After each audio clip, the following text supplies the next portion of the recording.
Broadcasting from the business capital of the world, this is the Podcast Business News Network. I'm going to say it again. This is just a fantastic book for kids. There's so much in this, and I'm talking about Jack Sprout, Beaver Creek Meadow. There are lessons about life. There are lessons about ecology. There's so much to be taken from this book. And we're going to talk with the author once again, who has shared it with us over the past few podcasts. And now he's on to like the next version of the book, if you will, that hasn't even been printed, hasn't been edited, and he's been sharing it with us.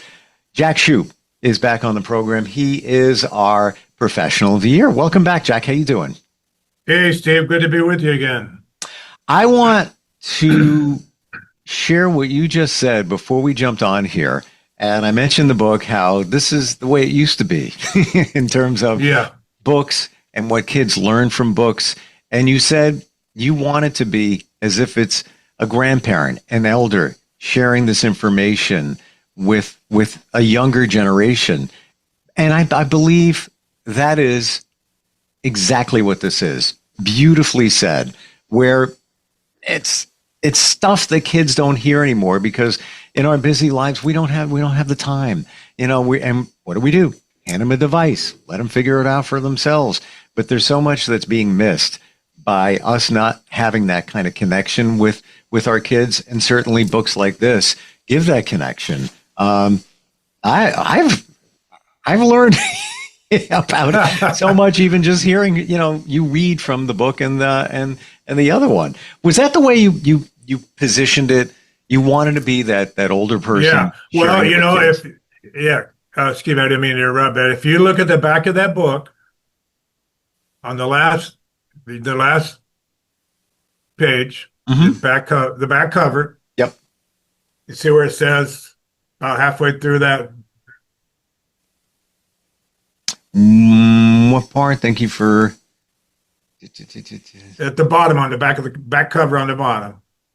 Gotcha. Okay, so this is the part that's exactly why I wrote it, because I can't, you can't talk to everybody. So I thought, well, I'll write this book and I'll tell them about the things they need to know, the important things. And that, another thing too, I found out that this spurs their imagination. So I'm going to read this. I'm going to read this as it is right here. You say, and this is about you, but it's written about you. It says, I can't sit down with every elementary student in the world and tell them the most important things of life. So I wrote the book, Jack Sprout and Beaver Creek Meadow. I want students to learn to be good neighbors, make friends, do the work, and be responsible for themselves. And personally, I think this is a key point, and their natural surroundings. Yeah. Yeah. We lose track of that. That's what it's all about. Yeah. Yeah. So we've gone through this book. You've been sharing what is going to be the second book.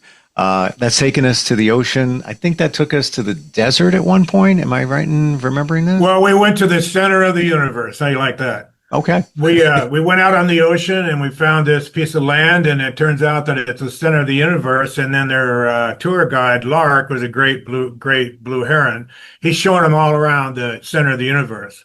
So they've been in volcanoes and desert and wetlands, and he's showing them how they need to go back and even make Beaver Creek Meadow better than it is now. They need to help nature. So that's the whole reason for them being there.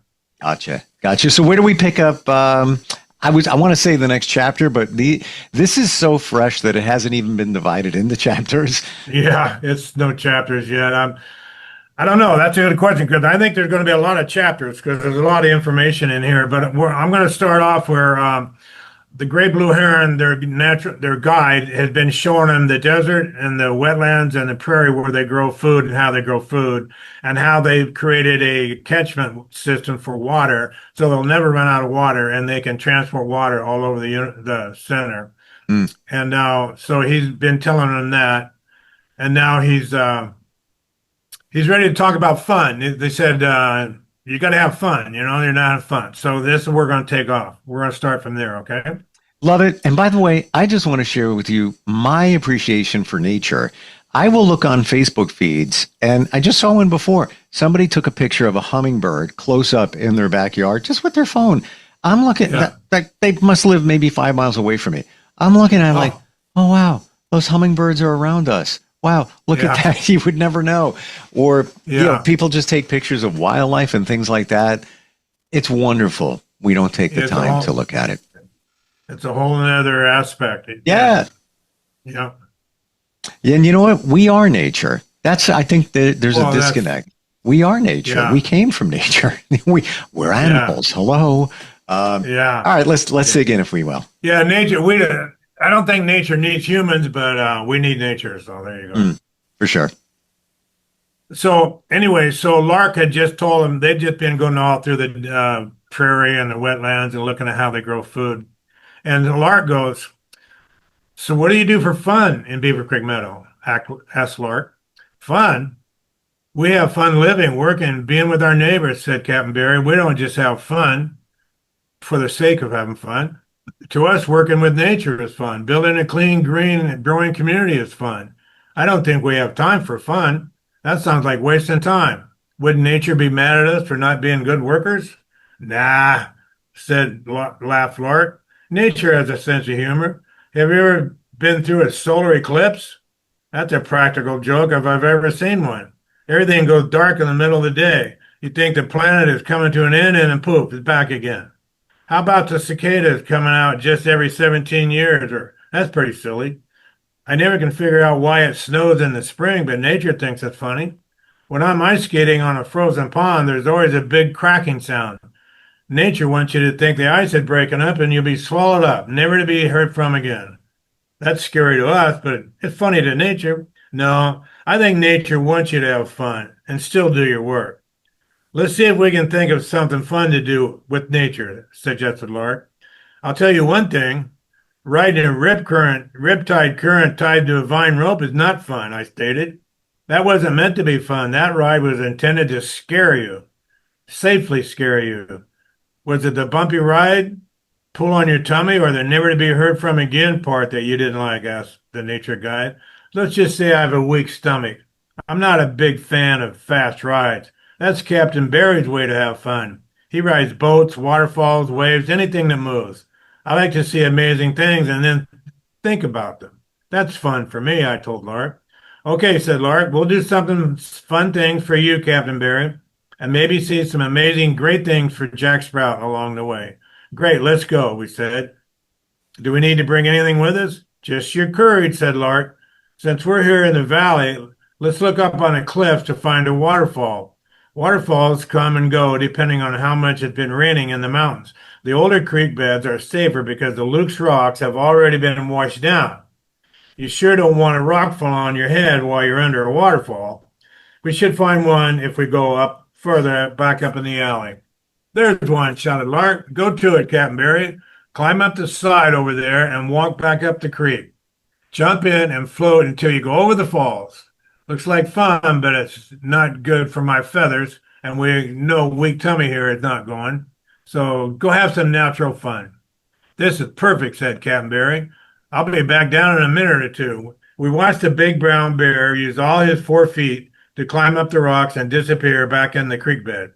It wasn't long until we heard, "Bears are coming, bears are coming, bears are coming." A big furry ball came exploding over the falls, landing bottom first. He made a huge splash halfway back up the waterfall. He came up spitting and laughing. "That was the bomb," shouted Captain Barry. "I'll be right back."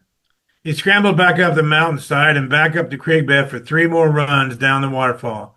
We heard bears are coming many times during the next hour. As he was finally climbing out of the plunge pool, he said that was the most fun he's had in a long time. "We need to find a waterfall in Beaver Creek Meadow," he said. This is all kind of fun." As he climbed back up the bank, Captain Barry saw a wild grapevine. It looked like it was used to swing out over the plunge pool.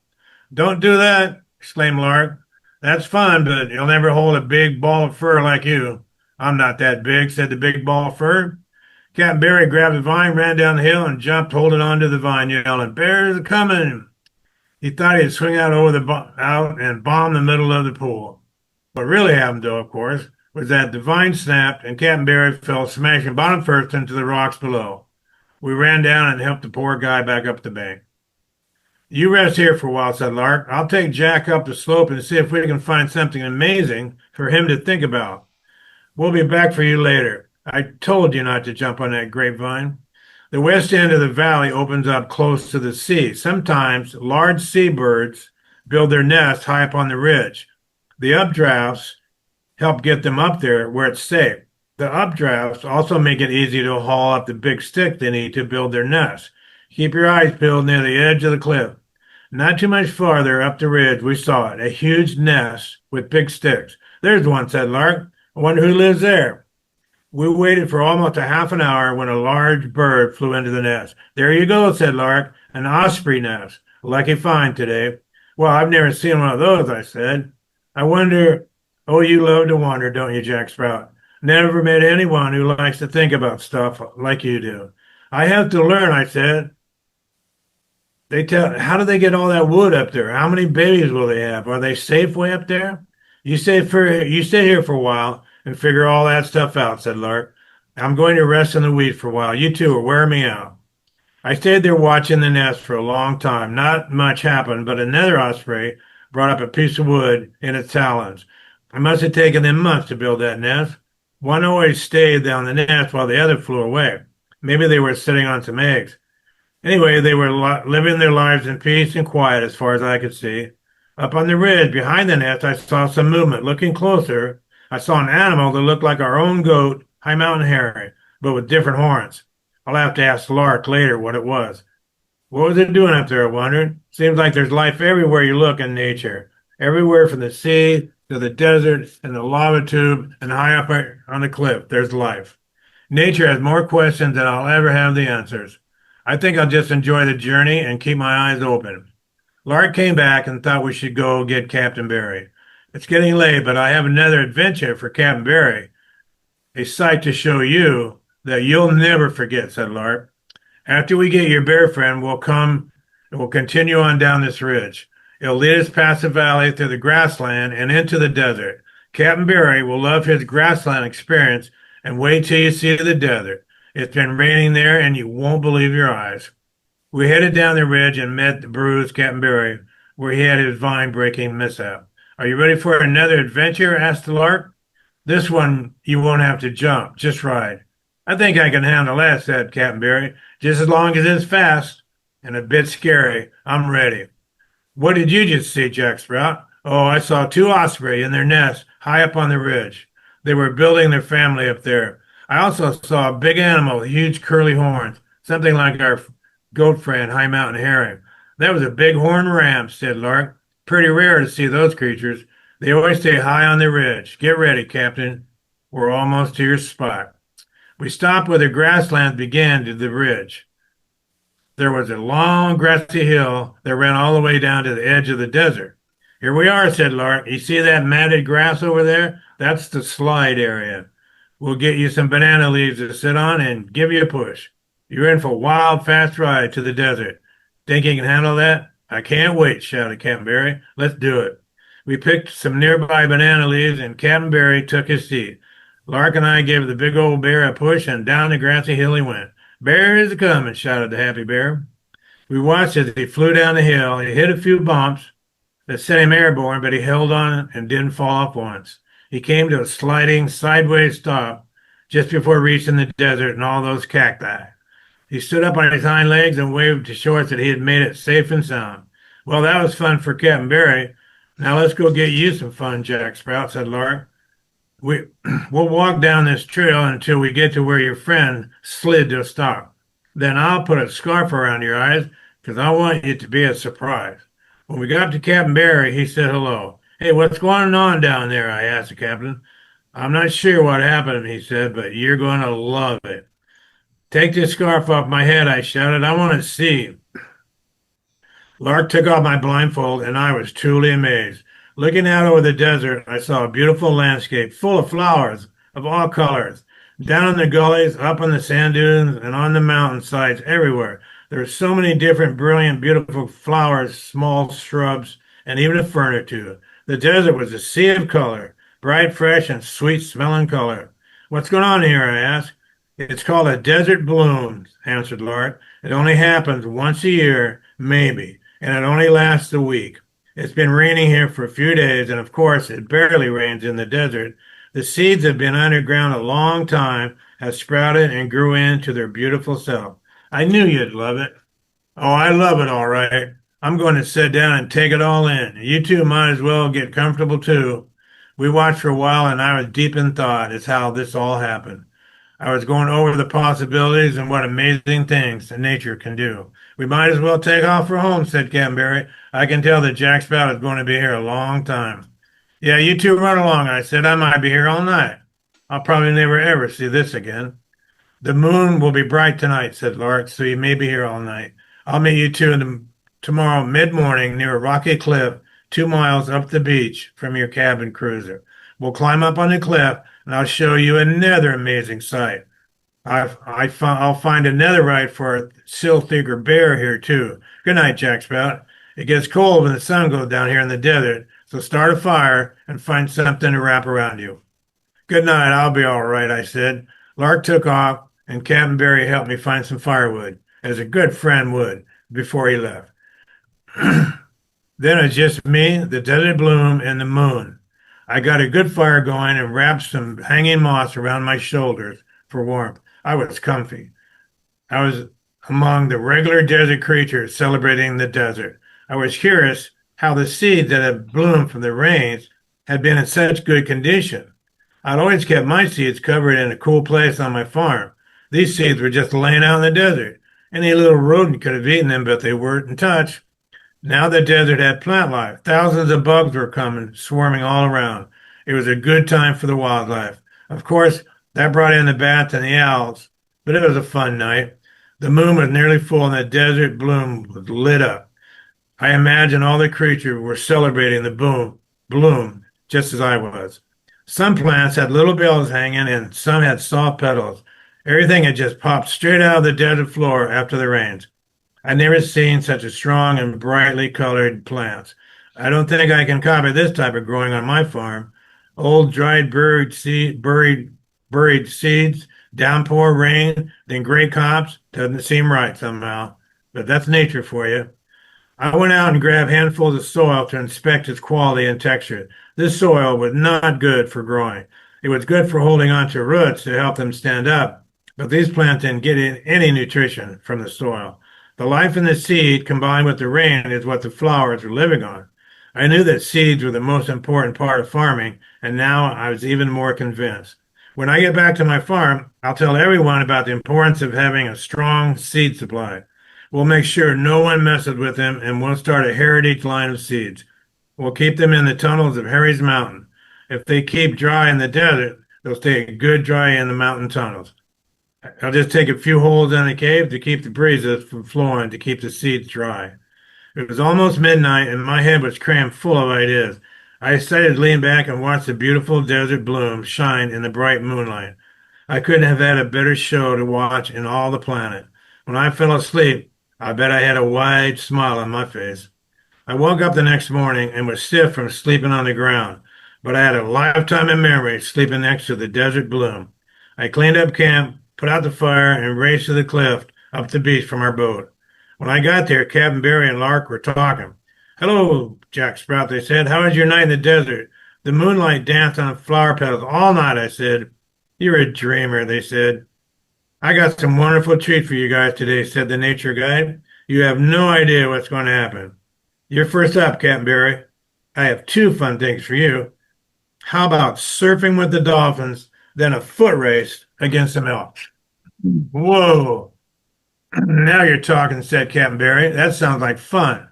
I've been missing out on a lot of fun in Beaver Creek Meadow. We don't even have any elk. But I see dolphins all the time. You think they'll let me surf with them? They will if you ask nice. They trust me, and I trust you. So go down to the edge of the water, and I'll honk for them to come. When they swim beside you and take you out into the shore break, then you all body surf in and out until you've had enough. So that's what happened. Captain Barry waited by the shoreline. Lark started honking and 5 friendly dolphins came to get him. The big old furry bear looked funny next to the sleek dolphins. They helped him through the surf, and then they all turned around and charged ashore on their sides. You know, Captain Barry was saying, he was yelling, "Bears are coming." I think the dolphins were a little scared at first, but then they thought it was funny.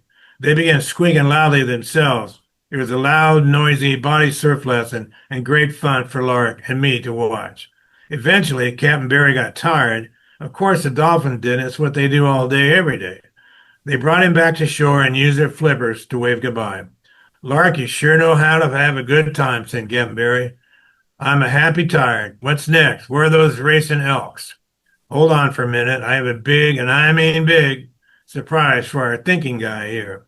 He wants something to wonder about, and I have one of a kind in the whole planet coming up. We'll wait here on the cliff until around noon when the sun is high in the sky. A friend of mine usually comes around then, and you'll see what I'm talking about. So get comfy. It's worth the wait." It was a long time to wait, but Captain Barry and I had a lot to talk about with what we'd seen already. We're impressed with nature, and we're glad we've come on this adventure. "How much longer?" we asked. "Not too much longer," said Lark. "I can hear her coming now. Can you two hear it?" "We don't hear anything," we said. "Keep your eyes focused about 50 yards straight out from shore." We focused our eyes and waited. "What's going on out there?" we asked. The sea was getting smooth and the waves were parting. All of a sudden, water was spewing up like it was being pumped out of a volcano. "There she blows!" shouted Lark. A huge animal surfaced on the water with a slick blue skin, gleaming in the noonday sun. "Wow!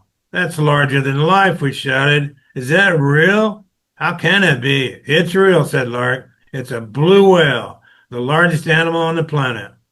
They also make the loudest sound on the planet. They can be heard for 500 miles away underwater. I could go on and on. She's the largest, heaviest, eats the most, everything. Isn't she magnificent?" "You can say that again." "I got goosebumps," I said. "How long can she stay in water?" "Maybe 30 minutes or more. If she's on a deep dive, up to 90 minutes. These whales store oxygen in their muscles and blood instead of lungs, so they can go longer without taking a breath. They pretty much do anything they want. No one bothers them," said Lark. "We can see why," we said. "She could knock our boat over easy. Hope she likes boats."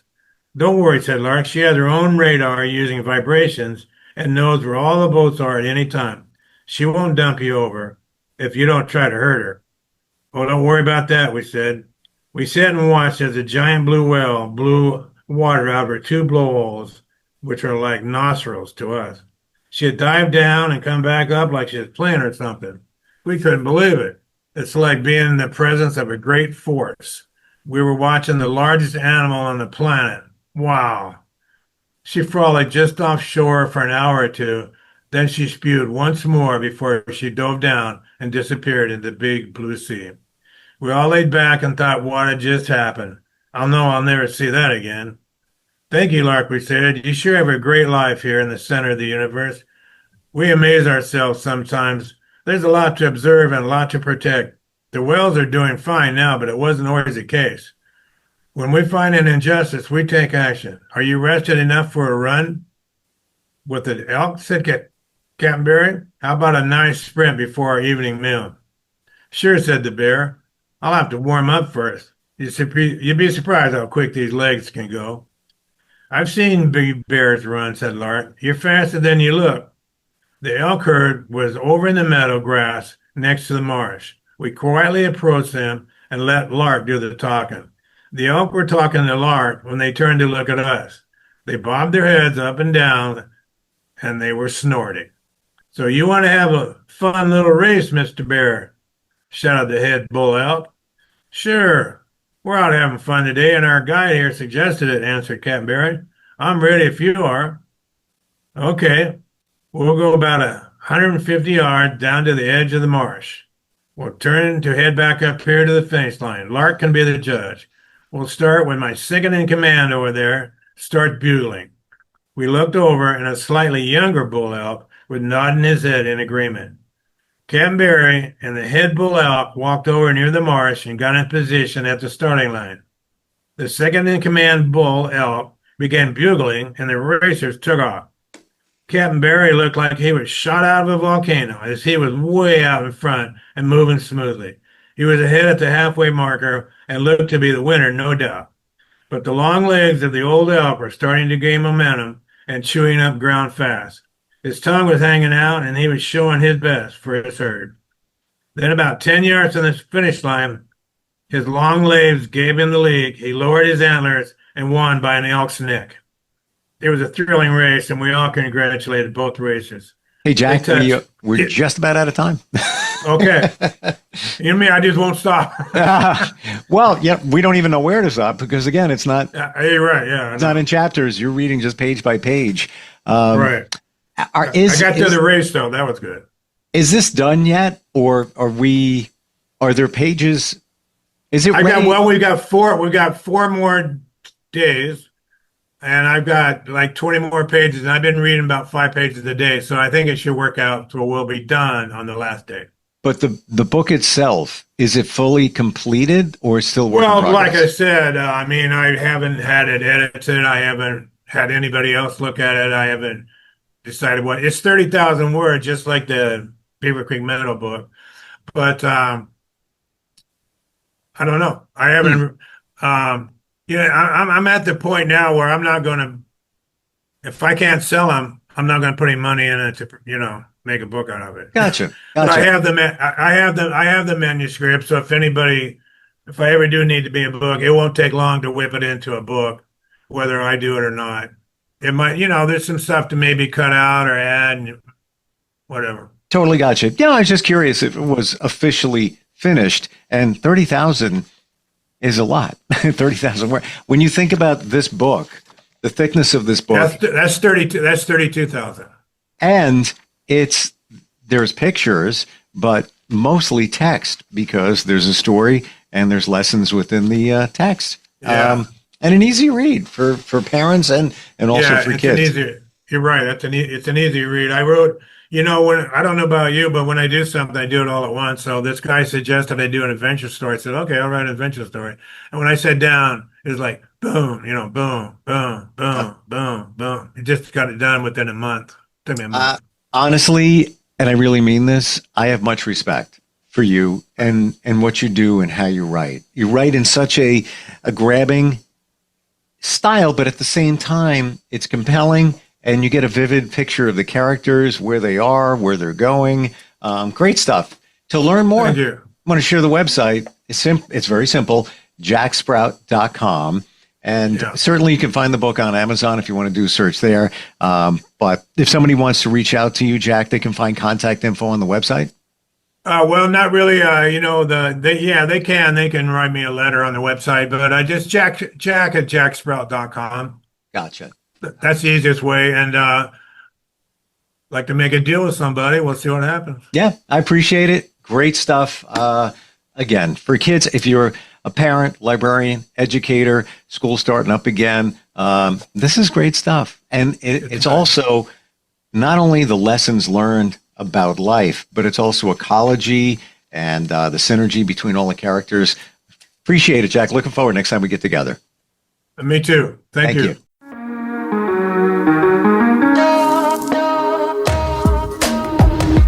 Broadcasting from the business capital of the world, this is the Podcast Business News Network. When I was little, I didn't talk for a long time. I liked things to always be the same. Anything new or different would scare and upset me. I was very sensitive to lights and sounds. It was almost like I had bigger eyes and ears than everyone else. So I built secret hiding places where nothing could get in.